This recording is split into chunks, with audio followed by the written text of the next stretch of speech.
Hello guys, welcome to my channel, Cheats here. Today we're having a look at the evolution of the Grand Theft Auto series. Please note that we're only looking at the main games and not the expansions. Please enjoy.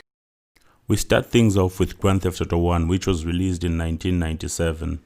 The game featured an overhead camera system. This project was very ambitious and had a lot of elements that many games never had at this time. The game took the term open world to another level, as we could do whatever we felt like. We could not only play campaign missions, but we could also free roam and do all sorts of crazy stuff in the game, which made it a very different game at the time and very nice as well. And from all this, the game we all love today was born. So 2 years after the release of Grand Theft Auto 1, Grand Theft Auto 2 was released, and it still had the overhead camera, but the improvements here were the graphics. It had better effects and an actual lighting system. The missions here were more, and you could save after the mission, which was a new feature. It had an improved health bar and ammo system, and for some reason motorbikes were removed from the game. In 2001, Rockstar Games released Grand Theft Auto 3. This was a big game and it ushered in the new Grand Theft Autos. It was the first 3D game that Rockstar released, and it brought in stuff like voice acting and like for a deeper storyline. And unfortunately, the main character couldn't talk. That aside, the city felt more real. It felt like you were in the city as well. I remember playing this game when I was about, I think, 14 or 15, and yeah, big ups to my older brother for letting me play this game. Thanks, James. For me, this has to be the biggest Grand Theft Auto game released to this date. I'm not saying biggest as in the best or size-wise, no, as in the improvements that were made to the previous Grand Theft Autos. Just after 1 year of the release of Grand Theft Auto 3, Grand Theft Auto Vice City was released. I think it's best well known for its radio stations. They were just funny and just the best to listen to in a Grand Theft Auto game, and I think GTA 5 included. This game has the best radio station. This is the first Grand Theft Auto game where the main character talks as well.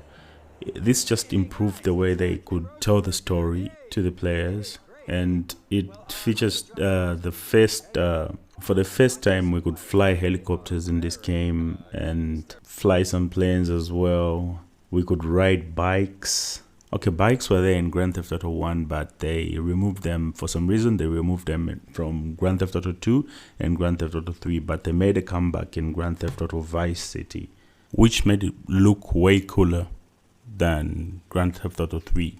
All in all, I think Vice City was a very good game, very innovative, and I think the only thing I hate about the game was the Demolition Man mission.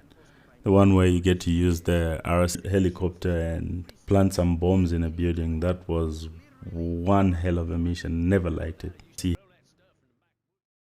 Well. Grand Theft Auto San Andreas. I think this has to be the best GTA story I've ever played. Yes, the best GTA story I've ever played. This game has a good story. And I think here Rockstar pushed themselves with the game because it had quite a lot of new things. Take for example, the voice acting in this game was just top notch. We had Samuel L. Jackson in the game, and we got to ride bicycles in the game for the first time. And for the first time, mind you, this is the first Grand Theft Auto game where the character could swim. Grand Theft Auto Vice City, Tommy Vercetti couldn't swim, and same with Cloud from GTA 3, the guy couldn't swim. And this is the first Grand Theft Auto game where the character could swim. The character could go for skydiving, and it just brought everything that we know of Grand Theft Auto. And this is the first time that parachutes came to Grand Theft Auto.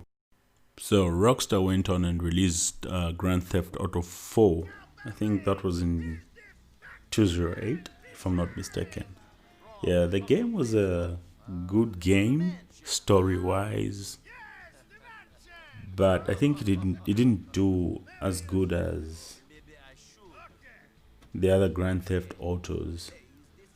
But for me, the biggest improvements in this game from, let's say, San Andreas, I think were the driving mechanisms. The physics in this game is just top notch. I think the physics in this game beats Grand Theft Auto 5 as well.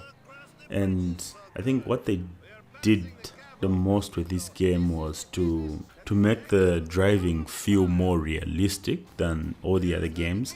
I think physics wise, this game is the best of all the Grand Theft Autos. Correct me if I'm wrong, but I think it's the best physics wise compared to all the Grand Theft Autos. Then the other thing that this game was good at was the fighting. The fighting as well in this game was better than the one in GTA 5. I don't know why they had to take a step back and just forget about all this kind of fighting. I think it's the kind of fighting that they used in Red Dead Redemption 2 or something, because the fighting was amazing in this game, and I'll give it that. It was the best physics wise and fighting moves wise, the best Grand Theft Auto ever. I don't know why they had to take GTA 5 backwards. And now the biggest Grand Theft Auto game ever made. And surprising enough, it only took 16 years to go from this to this. Grand Theft Auto 5 is a masterpiece. Forget about the physics comparing it to Grand Theft Auto 4 and the like, but Grand Theft Auto 5 is a masterpiece of a game. I think it's very innovative with the things that it's brought to gaming. Let's say, for example, the thing where you can switch from one player to another. There are three main characters in Grand Theft Auto 5. Trevor, Franklin, and Michael. You can switch to either Trevor, Franklin, or Michael at any time in the game and play different missions. Each character has got their own missions, and sometimes they do collaborate and go to the same place. But I don't know, this game is just too good. And I don't know why it's taking them this much time to give us GTA 6. But wow. Anyway, GTA 5 is still making money. Still, it's one of the best games I've ever played. And I think it's one of the best. No, I don't think. I know it's one of the best selling games out there. And this game is just amazing. The things you can do in the game. There are a lot of things that you can do in this game, and the city feels as if it's alive. You don't get bored while playing Grand Theft Auto. And it's not just about the missions. I'm just out of words. I don't know what to say, but the game is a masterpiece. So there you have it, guys. This is how far Grand Theft Auto has come, and it has really evolved, as in from that overhead camera thing of GTA 1 to this. I mean, it's really impressive. It's really impressive. Kudos to Rockstar Games for doing all that in a space of 16 years.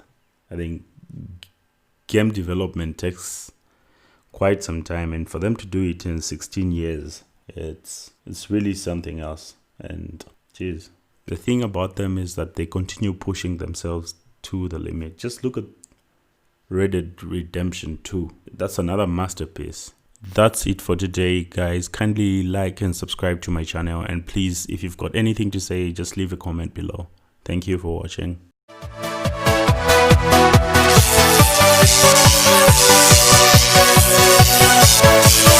Yeah.